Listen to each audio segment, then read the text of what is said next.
And so we begin the tale of Greck, the Gripply gunslinger and his adventures on the high sea.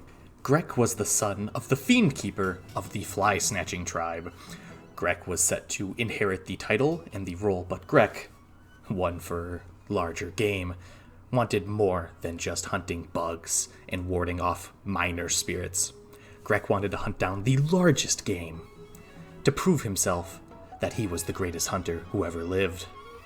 There was one issue with this. Greck was very weak, even by Gripply standards, but this all changed one fateful day as Greck stumbled upon a corpse of a humanoid. Greck had stumbled upon the corpse of a halfling. This halfling was nothing like Greck had ever seen. They wore a leather poncho, a leather hat, and most importantly, had a strange object strapped to their waist. Greck had discovered the corpse of a adventuring gunslinger. Greck, being one for, innovation, decided to see what this halfling was all about.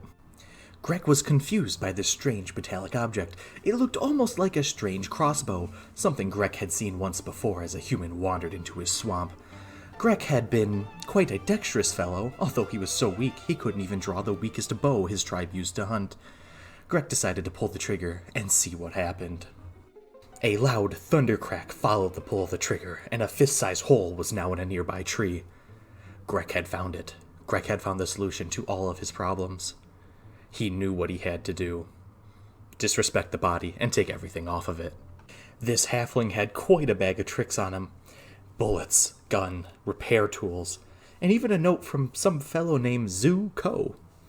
Greck wasn't sure who that was, but he was grateful for the very generous gold donation. Greck knew humans loved gold, and Greck knew he could get far in human society with some gold. Greck, with an intelligence score of 11, was considered a once-in-a-millennia prodigy of his people. It was very easy for Greck to figure out how to operate this strange device, and even so, to figure out how to improve it.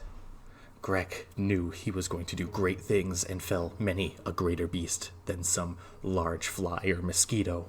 While Greck is intelligent, and some may consider wise, he doesn't make the best decisions. Greck decided to set off immediately from the swamp. Unfortunately for Greck, he had never once been out of the swamp before, and ended up getting lost within 5 minutes of leaving the border. But then, on the horizon, a ray of hope. A cloaked figure approaches Greck, covered in mud. At 19 inches tall, Greck looks like a bit of shambling earth. The stranger stops, looks at Greck, mumbles the word, snack, and picks Greck up and places him in a sack. Over the next few days and into weeks, Greck met his would-be abductor, a drow named Rolf. Greck does not know what a Rolf is or what a drow is, but Greck knows that he is his protege. Greck knew it was fate. He was destined to train him in the ways of a hunter, much like himself, a master hunter. Greck knows he will have a bright, bright future, but not as bright a future as Greck. And Greck does appreciate all the lifting and carrying that his new tall friend does. Greck can barely carry his own equipment, after all. Greck and Rolf both knew very little of this outside world, but Rolf heard tales of this place called the Ocean, filled with strange and powerful creatures. Greck knew this is where they must go. It is where Greck will prove himself, and it's where Rolf will learn to follow in his footsteps. A few days later, they arrive. Greck does not understand what this ocean was, but now he does.